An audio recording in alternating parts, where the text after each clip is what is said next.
Welcome in. Caleb Williams sucks. Ben Johnson can't call plays. And the defense is something we can never, ever win a championship with. Those are the things I've heard in the last 12 to 13 hours. Some of it regurgitated to the point that you grow tired of hearing all of the things that you can't do. And we want to talk about what exactly we can do. Welcome in to Mailbox Sports. I am your disgruntled Bear fan, Postman 1914.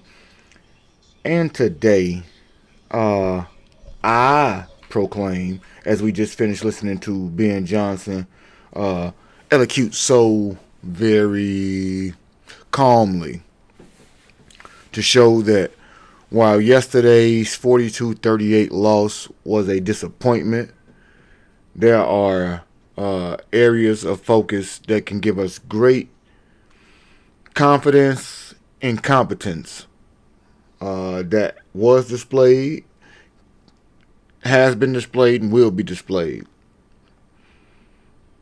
Yesterday,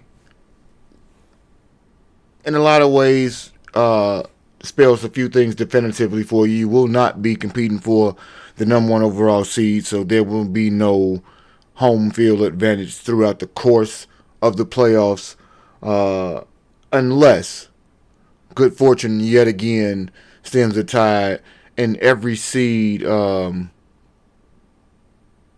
after that wins. Because anytime you win a game, being a 2 seed, the only seed that you would go on the road to face would be the 1 seed. And so, not sure who I would root for to be number 1 overall, but that person will get a bye week as we face off against the 7 seed. And after that, let the chips fall where they may. Bears still have an opportunity for all games to come through Soldier Field, but at the moment, only one is guaranteed. How can I put it? Even in a loss, I found more positive than negative as usual, and I believe that the good totally outweighs the bad in one way and one way only. For years, we've asked for the Bears to give us an offense that allows us to have what we classify as a shootout and have a chance in hell to participate in said shootout. And in a recap of last night's matchup, we saw, albeit 31 of our 38 be scored by the offense as the defense started off with a pick six to electrify not only the team but the fans. It shows that we had a 7-7, 14, 14, 21, 21, 28, 28, and 35-35 tie in the game. So we can go back and forth with the best of them. Kyle Shanahan himself is one of the absolute best when it comes to play calls. Short-handed last night, he activated Jake Tongas, a former practice squad of the Bears, by the way.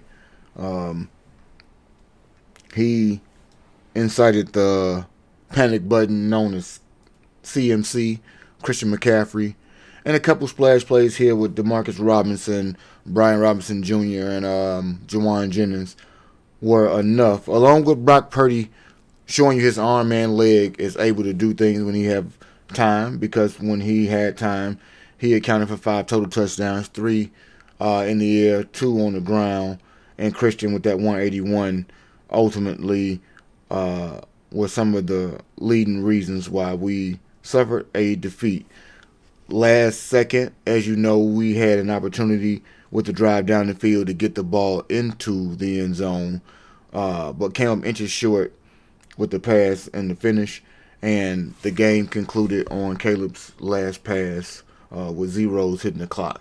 We traded blows all night, and we even took a late lead, 38-35. So we did, in fact, if anyone was in the stream, discussed that the game would ultimately come down to the last play. It did indeed come down to the last possession and the last play. And despite the result, we got almost everything you can hope for when it comes to being a Bear fan on the offensive side. Because you do realize that Caleb had a phenomenal game yesterday. And let's just go ahead and get some stats for you, because I don't think that people really want to give the QB1 his just due when we talk about stats and the way in which he did his big one yesterday. I know he had his first 300-yard game of the season, so 330 to be exact. 59% completion percentage, 59.5% if you want to look at it that way.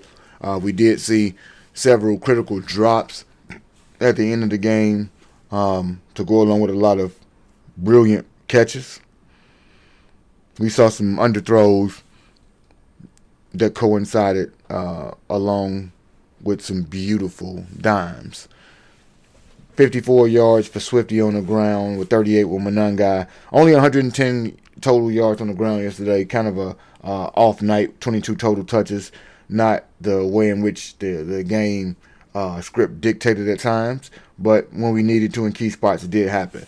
Big nights for our rookie receiving core in the not only Luther Burden and Colston Loveland, but Jade Walker once again, 4 targets last night in emergency fashion, I would like to say. Hauled in 2 of them. One was uncatchable. The other just didn't come down with it. My apologies. And as we know, the injury/illness bug ravaged the locker room over the course of a week. So shout out to the guys who gave it a go. Darnell Wright, DJ Moore, somewhat ineffective, but still gave it the opportunity out there to make some big-time plays.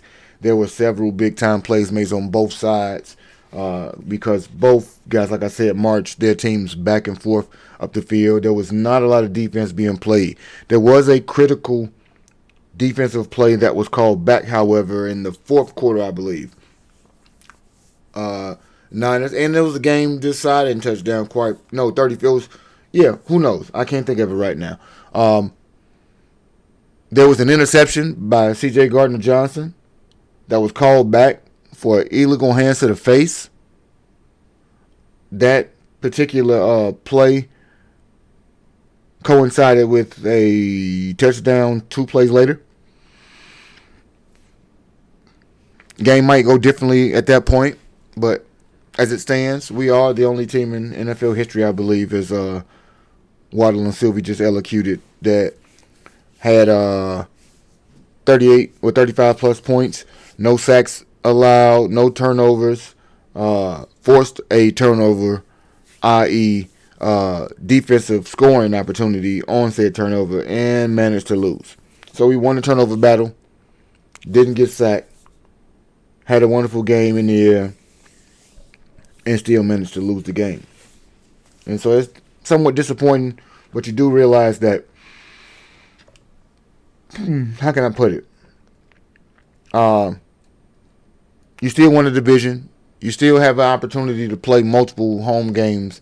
That, of course, is if you continue to handle business, with Ben has already indicated that the starters will play next week. So that gives us a nice carrot to dangle, if you will, as to what will be happening in the very near future as far as what Ben plans to do with the players on our team. Don't know what Detroit plans to do. Don't really care, but I would assume he plays them because we want revenge. Why they didn't beat me to sleep last night? I may be boring myself to sleep with the way in which we deliver these things to you, but before I get bored off into sleep, hit that like button, hit the subscribe button, and share the content if you are a Bear/football fan. Purdy's performance last night did kind of give you a solidified opportunity to see that he does have clutch season threat, if you will. So look alive, as it could be a potential matchup, or a rematch, I should say, when it comes to both of these particular teams, my team and his included. And what else are we going to look into? We fall no further than 4, and I don't believe we can fall to 4 do the record. So 3 would have been the worst, but records would indicate that we will stay in the 2 seed. With that being said, our matchup is not yet solidified, but whomever the matchup will be, the offense led by Caleb showed that they can hang with elite competition, and the defense does indeed need to look at some hard adjustments before the playoffs. My apologies. And we're going to stop doing that right there because we got more things to bring to you as far as where the Bears stand in the pecking order. We will continue to be a top 3 NFC team, in my estimation. Top 2 in terms of positioning.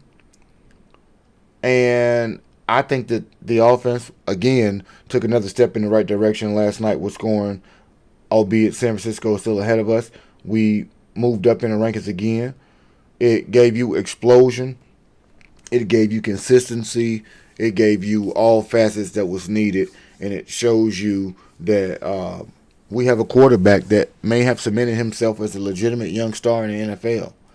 Several times throughout the course of the game, big throws were made, key runs, kept his eyes down the field, stayed poised. A lot of chaos in the last play, but more so a confluence of team, play calling in terms of getting the play in on time, and about a lot of other things that I think would resonate more so than just how it went down for Caleb. And Brock Purdy, 300-yard game for himself. CMC, like I said, 140 yards rushing, but he finished it up with 41 receiving yards. Ricky Pearsall, I did forget to mention as I talked about him in our pregame, having some potential benefit as he was a game-time decision. Leading pass catcher, 5 catches, 8 targets, 85 yards. Slipped in for some key first downs in situations we didn't need those things to happen. And so that was indeed a situation that plagued us all night, gave us opportunities to indeed get them off the field, but we only forced 2 punts for the evening. Albeit in critical situations, we didn't always do the right thing with those particular punts. So while the first seed is over with, it still, in my mind, estimates and validates us, I would say, as a NFC contender. And I won't just say NFC contender, but I'll only speak on the NFC right now because the playoffs have not begun and we don't know all seeding and just know how the whole entire picture paints out. But next week we will cover the entire playoff picture and what that spells for the Bears. But this time, in my mind, last night estimated or gave an estimate that not only could the Bears be a potential playoff nuisance, but it validated the fact that they can indeed be a playoff threat because their offense, like some of the others, the Joe Burrows of the world, even the San Francisco with Kyle Shanahan and the others that have these elite type of offenses, it shows that when things hit the fan, we can compete, we can score, and we can put people away just the same. If a few things go our ways, they didn't seem to last night, but nonetheless, you want to take from last night some things that you can get on tape about your team, about the opponent for a future matchup, and what your ideal path may be. We talk about Luther having a phenomenal game. Did appear to be injured at the end of the game. Adam Schefter reported it's nothing major for Luther whatsoever, and the fact that he did an interview last night would indicate to you that he's not an injured player, but more so along the lines of what he said was he was tired, and when you lose, things may hurt a little worse than they ultimately actually did. And speaking of hurt, Noah Sewell, I believe, this is alleged, I've only heard it loosely, is alleged to have a torn ACL. So that was a serious injury. If we talk about serious injuries, we do get to look ahead at the bare minimum. The 7th seed will be the Green Bay Packers. I don't believe they can move up. And so it gets you to wonder, first opponent might ultimately be the Packer. Still don't know that to be 100% sure, so I won't go down that rabbit hole too much. But we do want to look at key, key plays. Like I said, we talked about the interception that was called back that was critical in allowing them to score and regain the lead. Also, key passes from Caleb that was short. The Calvin Nunn guy pass that was a bit over his head. The Devin Duvernay pass that drops, and that may be a house call. Nonetheless, those are things that are just as egregious as a Luther having an 8 for 8 day, having us being glow about his performance, and clutch when most needed. A contested ball was dropped along with Coastal and Loveland, and those things, I believe they learned from it. Both of them, both had touchdowns, both had over 15 yards a pop in terms of every time they touch the ball. So they are explosive and indeed dangerous threats and playmakers and people you have the game plan for, whether you like to or not. And so having so many game changes and game breakers, not to mention Rome will be back, DJ will be healthy and not unwell, and Jade has immersed himself to be a part of that rotation as well with a Duvernay or Zacchaeus. And so you got Durham Smythe caught a ball yesterday. The offense in itself, just like Ben said, is showing you to have supreme confidence in them. And so now what you focus on is you look to the opportunities that the defense will present for themselves. And by that I mean we have established that the defense will not be anywhere more than a low teen unit when it's all said and done. That's because of turnovers or takeaways. And so, yes, takeaways will still be the bane of how things are won on that end because otherwise they give up too many points. But the offense will give you much motivation to create takeaways, to go ahead and do things to get teams off the field on 3 and out. The familiarity of what the offense can do and the momentum that the defense provides with takeaways, I think are things that give you a symbiotic relationship in a home playoff environment and beyond that. And I think that, obviously having the first game in Soldier Field is going to be electric for us to be able to exercise some playoff demons, get a playoff win at home, and, right some wrongs out here and show people what we are ultimately about to in this day and moving forward. And I do believe that the opportunity for us to start that is right in front of our face. It gives us the ultimate opportunity to go out, establish a run. Running teams typically fare well. That gives us the opportunity to have our defense be as fresh as possible. And while I know that our quarterback will have to make throws and have to do things on the throwing end, the end of the day is going to end with the running backs being able to give us time of possession because TOP is what is going to help our team win, in my estimation, with the defense being so much of a sieve as it is. We do have opportunities where they can take the ball away and be opportunistic. And those other opportunities come from them being fresh and well rested. And we as an offense have to do things at times to be a bit more methodical,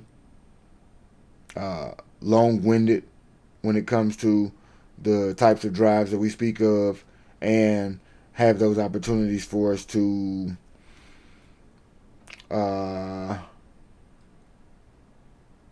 be as feisty a defensive unit because they are the most rested, and it will give us as Bears fans the most opportunities and the greatest opportunity to avoid the grays that you guys give us week to week. Check my beard. It is a very colorful beard these days, and some of that is due to the Chicago Bears and their knack for late game heroics. The team, I think, this year will be built on last possessions, final possessions, I think. The offense will be the buoyancy for which you can have playoff success. I do believe, as I stated several times, that the defense will have to be opportunistic, yet they have to make key stops, timely stops. Meaning, I know they won't be great at doing this consistently, but last night we saw them in key moments force some three and outs. We saw a takeaway, even though it was called back. And so we see that the defense can tighten up and make clutch situations out of the defense. And stay tuned for the video coming soon about clutch players in the NFL. Players and defenses, I should say. But it gives you a clear indication that the team itself can do what is needed on offense to win any game. Typically, 38 points would give anybody the opportunity to win a football game. Those types of scores will give the defense the opportunity to self-reflect, look in the mirror, and say, not on my watch. And they have to say that real strong because only one team has given up 40 three times this year. That is the beloved Chicago Bears. We do not need to have instances in which you are giving up 40 points in the playoffs. So, with that being said, what are ways that we can have this breakthrough? We got familiarity against certain opponents, but as I told you, the breakthroughs will come when you go into a staunch run game, and you hope that you are not behind or in catch-up mode or in deep down the distance so that you're not able to run the ball as much. I know being made the assertion today offhand that maybe the run pass wasn't so even early on because of down the distance.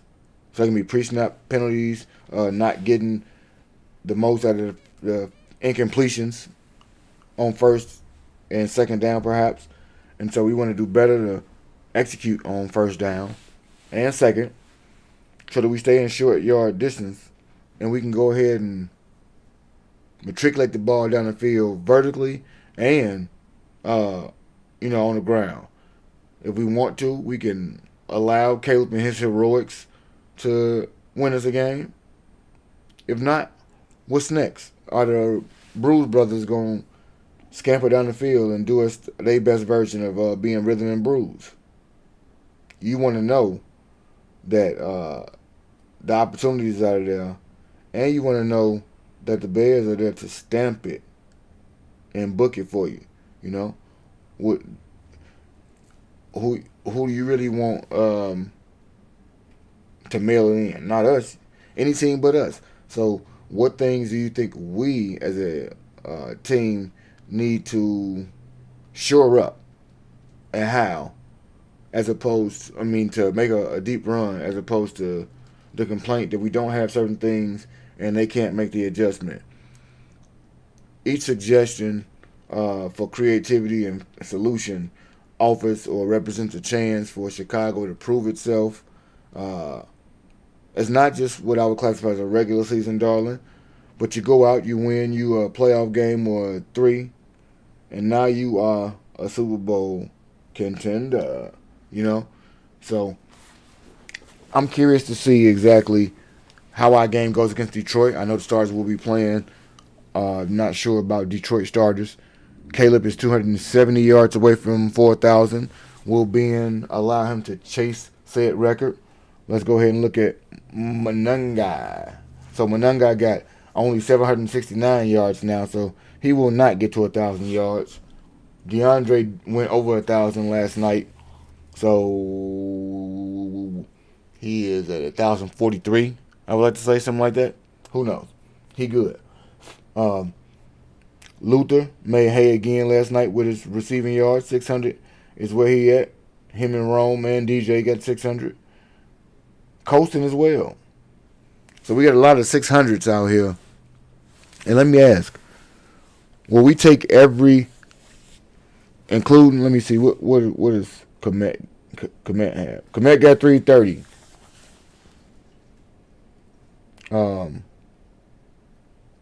DJ got 671 and Rome got 6. So Burton, Luther, Burden, Loveland, DJ, Kyle. Let's say, could we handle all four of them having 750 yards uh, in receiving, and then your other, let's say, what is that? Your other 1,100 yards or so be spread out between um, Jade Walker, Cole Kmet, DeAndre Swift, and Monunga? I think so. Think it'll work out. Only because I don't see the 1,000-yard receiver just yet, just based on how this season is going. At first, I did think that uh, Rome would be his favorite target. I don't always agree, and maybe I'm just still not paying attention that Rome was the only person he saw. But I will say he's done a great job of being able to see all of his weapons recently, and I think that the better he becomes, the more the timing is locked in, and give us more of an opportunity to truly see the development that we saw last night, because there is not a doubt in my mind that we have our quarterback. There's not a doubt in my mind that we have our coach. Uh, I don't know how long Al Harris University will be with us, but I do realize that in the here and now, we have some of the most steady and steadily rising opportunity to make some noise in this playoff. There is tons of parity. I will, in our playoff episode next week, discuss the strengths and weaknesses of each team so that we can understand the parity that goes on for each individual, and maybe have a confidence or a rating scale as to who we think has a chance to get far in the playoffs. And I say that because I made a video early on in the season with 0-2 teams to see who had the best chance to make the playoffs. I ranked Kansas City as having the best chance, but teams 2 and 3 on that list were indeed the Houston Texans and the Chicago Bears.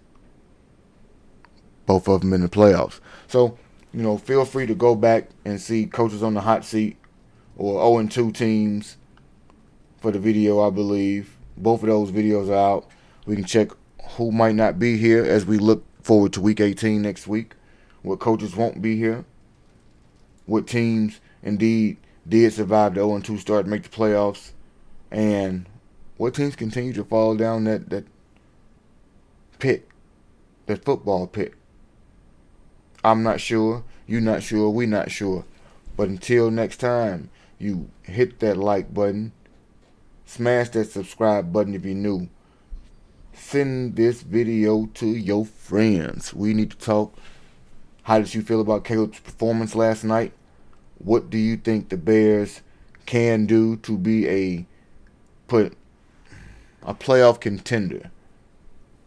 We'll just say it that way. A playoff contender this year, meaning one or more wins, because there's only so many games in the NFL playoffs. So I say 2 just to be nice. Do we have the star power on offense? Do we have the resolve on defense? What do you think the game plan is for Week 18? And how do you think the Bears continue to assert themselves and ascend as we look forward to being and remaining, unfortunately, the number 2 seed in the NFC? Didn't quite get what we needed for number 1, but hopefully we will. So with that being understood for us, we want to know, who do you want the Bears to face in the playoffs? Or who would you most comfortably feel about us competing against? Drop me a postcard emoji if you think that the defense is tuned out and on Cancun.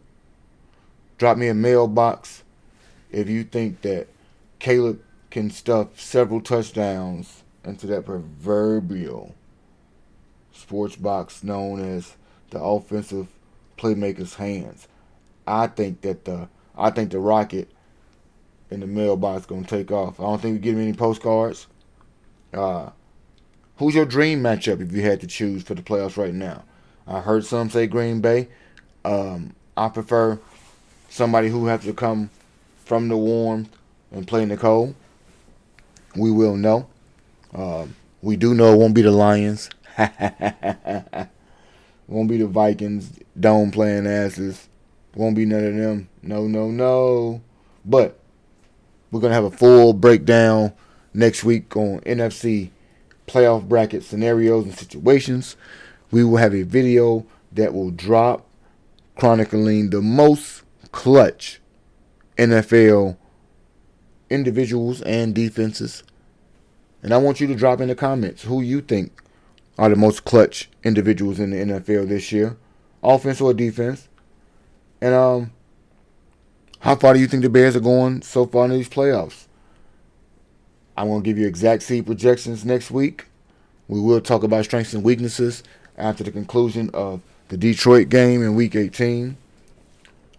Otherwise, until next time, until next delivery, Bears fall to the San Francisco 49ers 42-38 and thus to 11-5. But I think hopes are high and the rise for the playoffs is exactly what will happen. No doubt. Chelsea, we ended here, but the Bears will not. Tough game, but growing pains nonetheless. We get to analyze it in detail. Maybe you can join me next week for some playoff predictions, Chelsea. Maybe G Honda might be in the playoffs. If his team make the playoffs, we will include him. If his team does not make the playoffs, you get no love. I appreciate anybody hanging out. Drop your thoughts in the comments. Who would you like to see the Bears match up against in the NFL playoffs this year? And who do you think are some of the clutchest performers of the NFL this year? Next week, once again, we discuss playoff predictions and we move into the crux of the NFL postseason. We check that out. Chelsea, that's real good for us. I appreciate it. Everybody who has come in today, make sure you hit that like button. Till next time, till next delivery. Bears fall 42-38. We get back on the horse and try to see how we can fix things. Short stream for the recap. I appreciate you all hanging out. Mailbox Sports. And that's what we need.